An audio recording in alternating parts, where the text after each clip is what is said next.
Kim, I'm so sorry to message you so early in the morning. Our car was stolen this morning. The key we had hanging up by the door inside the house is also gone, so there's a high chance it was stolen. I just got done calling the police, but we're also asking everyone in the neighborhood for any information they might have. Please let me know if you know anything about this. Even if you think it's small or irrelevant, I'd be really grateful for anything you can tell me. Sorry again to bother you. Sorry, Olivia. My signal's bad. I only just checked my messages.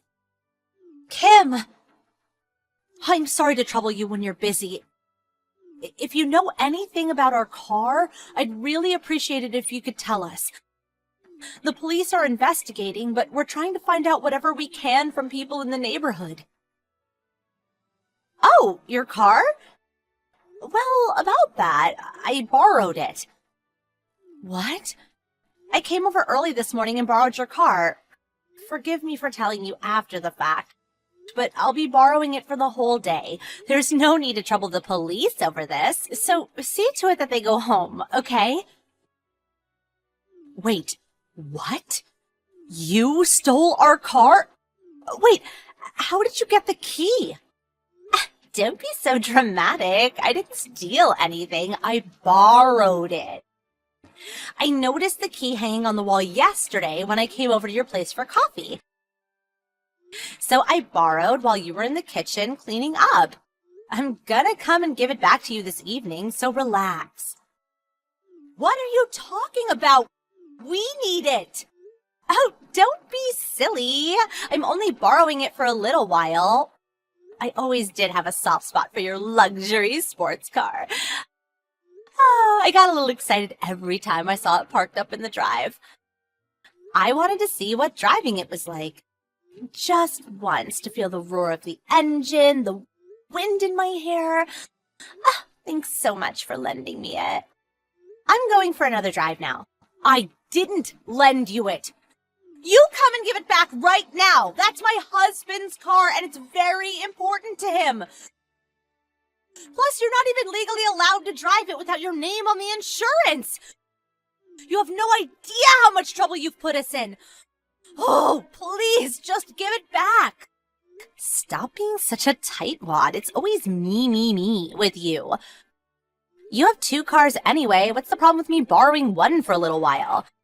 I'm a single mother on welfare. I don't even have 1 car. And there you are with 2 parked up in your drive.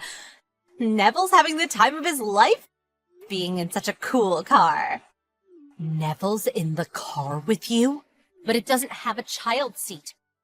If you don't have a car, that means you don't have a child seat of your own, right? Why is Neville in there with you? Do you at least have him strapped in properly? He's fine without a child seat. He's sat comfortably on my knee and having a great time. What's the harm in one day? That's dangerous. What are you thinking? What if you get into an accident? It's fine. Take a chill pill, sweetie. My boyfriend's the one driving. There's no way he'd let anything happen. You really do worry too much. It's no good for your health, you know. That's not the point. Please obey the traffic laws. Anyway, please just come back and give it back right now. But why? We went to the trouble of getting into the highway and finally just left the state. Even if you tell me to bring it back, it's not like I can just snap my fingers and teleport. You're on the highway with no child seat and a little boy on your knee? Where exactly do you plan on going in our car? Stop messing around. This isn't a joke, you know. Lighten up a little, sweetie. What's the harm? We're just borrowing it for a little while, and like I said, you'll get it back this evening. We even filled the tank up to about, halfway. So if you think about it, this is actually profitable for you. You should be thanking me. No. Bring it back now, Kim, please. such a whiner. I told you it was fine, didn't I? Oh, you're being a real buzzkill right now, you know. Stop trying to spoil our fun. Just stay out of our way. Looks like I've got no choice but to ignore you until we return it. Goodbye. What? Wait. Kim!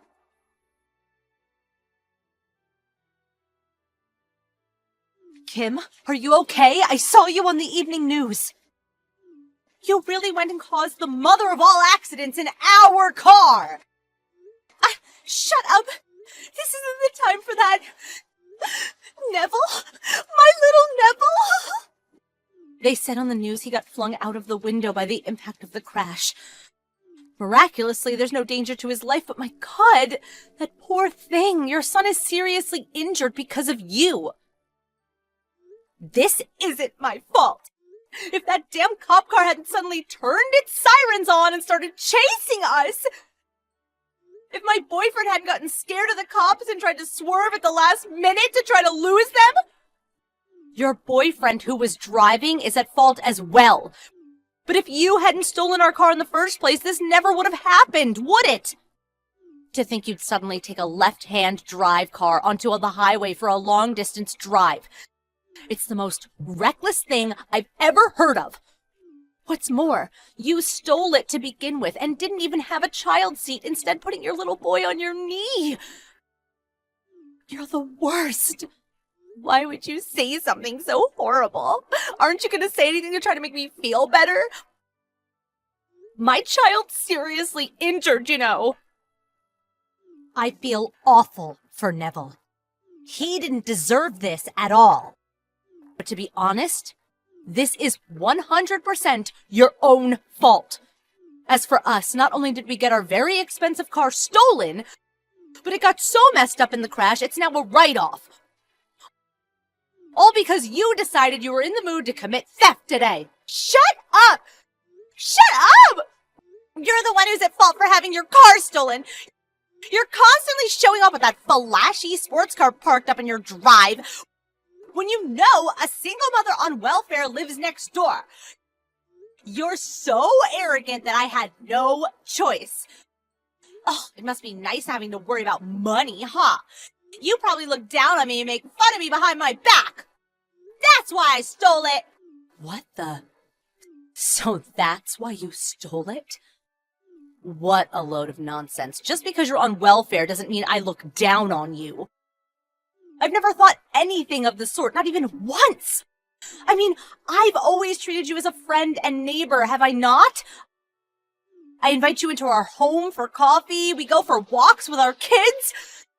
And where did the idea that we're rich come from? We're not as well off as you seem to think. My husband saved up like his life depended on it to be able to afford that car. Not only did you steal it, crash it, and have it written off, but you're not even going to say sorry? Be quiet. I'm the victim here. It's your fault Neville's injured and in the hospital. If you didn't lend us the car, this never would have happened. You have a moral duty to make this right. Pay me compensation. You can say what you like, but the fact you stole and crashed our car is just that. A fact. And nothing you say can change that. You do plan on recompensing us for that, don't you? What? I obviously can't do that. That's impossible. I'm on welfare and barely have enough to get by as it is. Do you seriously think I can afford to pay for such an absurdly expensive car? This is what you get for being so extravagant. Anyway, shouldn't the person responsible for the crash be the one who pays compensation? Which means he's the one who should be paying, not me. By he, I assume you mean your boyfriend? Well, it's true. From what I've researched, it does seem like he'll be the one responsible for covering the compensation for the car itself. That's right. So it has nothing to do with me. But surely you do realize you're obligated to pay me too, right? Because you're going to be arrested for theft?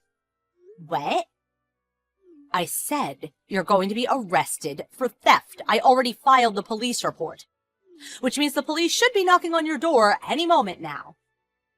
If it goes to court and you're found guilty, you'll be sent to jail for up to 10 years and receive a fine of up to $5,000 on top of the compensation you'll be paying us. What? What on earth? 10 years in jail? $5,000 compensation? Do you think I'm made of money? I can't pay that. No. In that case, I'll take you to court and take my money by force. Your savings, furniture, appliances, anything that can be used to pay back the money you owe me will be seized by the court. By hook or by crook, I will get my money. But if you do that, I won't be able to live anymore. You plan on completely ruining my life? All over one measly little car? Would you give it a rest already? You're like a broken record. I don't know how many times I need to repeat myself for you to understand. I did not lend you our car. You stole it. You're nothing more than a lowly thief. Reading through all the nonsense you sent me just now would have anyone think you were the world's biggest victim. Have you no sense of personal accountability? Do you have any intention whatsoever of apologizing to me and my husband, the actual victims of your crime? No, it wasn't like that, I swear. I really did think you were lending me it. I didn't think it'd come to this. I thought you'd just laugh it off and let us have it for the day. Oh, I thought you were kind. Don't be so ridiculous. You take me for some kind of saint? I'm a human being just like anyone else. If something important gets stolen from me, I get mad and I want to be repaid for the loss I've suffered. But if all my things are taken like you just threatened, I'll be in serious trouble. I won't be able to live anymore.